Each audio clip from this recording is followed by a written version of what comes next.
Blow up, you know what I'm saying? Blow up, Real nigga, man. That blow up, nigga. Call that blow up. If the police pull me over, I'm gon' straight to jail. Bitches watching from the side, they hoping that I fail. Stupid bitch, you ain't even seen a fucking M. Keep on talking on my name, I bet I fuck your friends. We got 30s and our Glocks and Bluetooths on the fans. Niggas sending all these shots, I hope they can defend. Lil' bro turn into a demon when he off the hand. I don't care if it's a foreign, I suspend the bands. MCs and AMGs. We gon' pull up on the side, boy, don't play with me. Throwing dirt all on my name, hold on, play with me.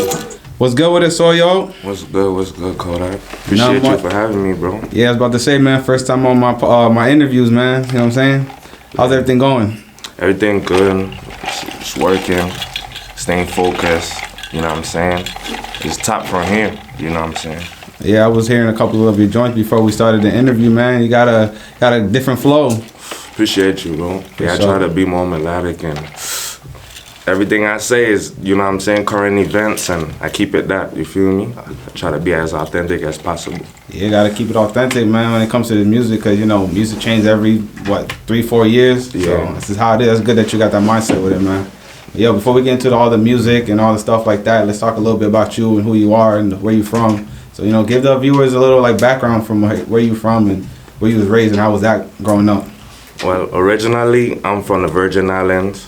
I moved to Atlanta when I was young, lived there for a little while, moved back to the Caribbean, you know, went to school there for a little bit, and then moved back to Atlanta, and then my mom moved to Florida for a little bit, so it's like I kind of bounce around. How was that though? Because you know you say you was bouncing around from different states and everything. Like, what was the transition from you leaving the islands to Atlanta, then transferring over here? Was that difficult for you as a kid? Because I know I'm pretty sure you was probably getting comfortable in certain states or certain places that you was at. Had to move. How was that? It was rough because I had to adapt all the time. I had to new people, new friends, all my old friends I left behind. I don't even know where they at up to this day, but hopefully they see me somewhere on TV. They reach out, I'm gonna for sure keep it 100, you know? Yeah, for sure. And you know, growing up and everything, was there always a point in your life that you wanted to make music? Was that something that you already liked as a young kid, or was that something that was brought to you as a little older? Well, I grew up in a household with people doing music, like my older brothers, so I kind of drew to that, and as throughout life, my friends and stuff, we would freestyle, joke around, and yeah, it eventually led to this, you feel me? Okay, for sure. You know, with that being said, you know, you saying, you know, freestyling with your friends, when's the first time you actually got into the studio itself, or, you know, first time recording somewhere? First time I got in the studio, really,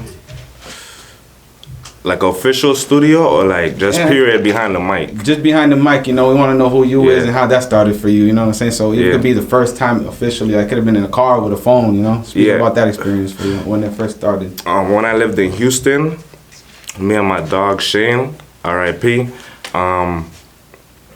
we got some equipment, we invested into ourselves and bought our own equipment and started recording in the living room. From there, we upload on SoundCloud. You know, we're just working Facebook, our social media platforms and shit like that. So 2017 was the first time I really got behind a mic. Yeah. Okay. And did you always have the same sound that you have now? Was there something that I developed, it's transition. What kind of sound did you have? What kind of beats was you into when you first started? A lot of guitar, I would more venture off to Gunna type, you know? Okay, yeah. Vibes, yeah. Okay, for sure. What made you want to change that? Was this something evolving?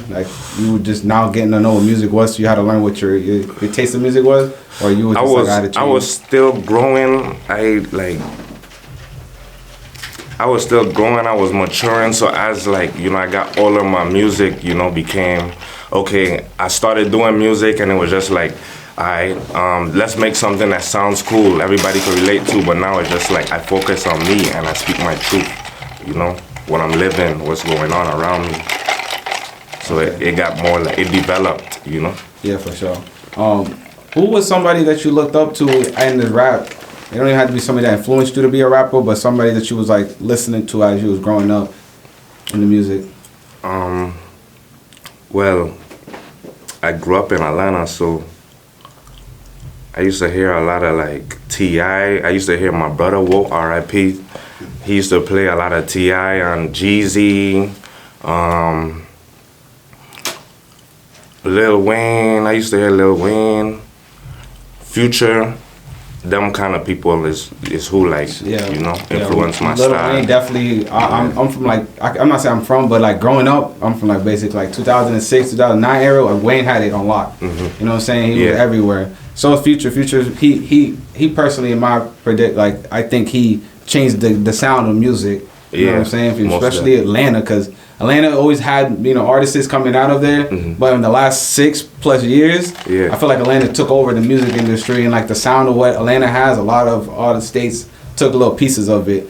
You know what I'm saying? Was that music really big over there in Atlanta when you was out there? Yes. Music over there is a big factor. Shit. Right now, look at Atlanta. They have so much rappers right now. Yeah. And still more coming out, from underground. So, yeah, music always been a big thing over there. Like, growing up, everybody wanna... I grew up in the era with Soulja Boy with that Crank That and all that healing to it, all that dance shit, Crank That Batman, you name it. Get silly, all that. Yeah, and I used to do it. No, we all was there, man. You probably find some videos of me doing that, dancing and all that, man. Trust me, that was the wave back in the day. But for sure, Atlanta definitely had that mark over there, man. Yeah. That's what's up. That's what's up. So, you were just telling me about how you first got into not into the studio stuff, but, recording. When you officially got into the studio, how was that experience? Because I'm pretty sure when you first was recording in your boy's living room to when you got in an official studio where it's closed in and you got the engineer, like how was that experience? How did that process of it go for you? That shit was like, it was different because it's like, the living room we was in was small. The studio I went into was big. Then I was in a room with a mic by myself watching the engineer like all the way across the room through a glass. So it was like, it was different, but I liked it because it's another level. Like I say, I adapt, anything new, that's what I really like. I don't like to stay in one. I like to elevate, you feel me? So it's just the hunger, that made me appreciate that and just vibe it out. So if that song was to be played today, would you say, that song that you first put out, something that you played today? The first song that you made in that studio, if you do remember the song. Well, how was the song? And the first song I made in the real studio or the studio, that we invested? Yeah, invested in. Would I play that song today? Hell yeah. I feel like people would vibe out to it because we always been ahead of our time,